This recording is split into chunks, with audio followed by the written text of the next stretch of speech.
Okay guys, ituro ko sa inyo kung paano tayo gumawa ng isang video na mayroong background na nanggaling sa CapCut.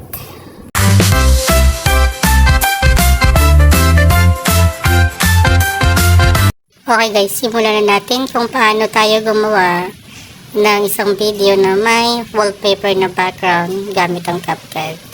Since wala pa kayong CapCut guys, pwede kayong mag-install or mag-download ng CapCut dito sa Play Store, and then i-type nyo lang yung CapCut and then lalabas na po yung install CapCut, then install lang nyo po yun guys.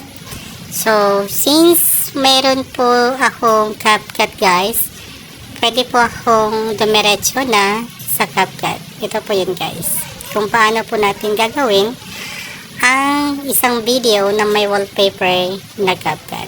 So guys, pindutin lamang po ang plus sign, new project, and then pumili lang po kayo ng isang video na gusto nyo pong lagyan ng wallpaper na background guys. So for example, ito yung mapipili ko guys, ito yung napili ko na iyan is lalagyan ko po iyan ng isang wallpaper na background. So pindutin lamang po yung add guys, na sa ganun po masimulan po natin kung paano tayo mag-edit. So for example guys, is pipili ako ng isang background na color or design. Ang gagawin ko po guys is pumunta lamang sa background. Yan po, hinahanap ko po. And then po, pili natin yung image guys. So since naka-default siya, pipili po tayo guys ng mga iba't ibang design dyan na pinapakita ko guys.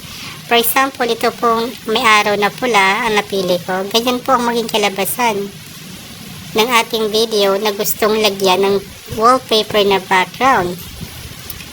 Ganyan po guys.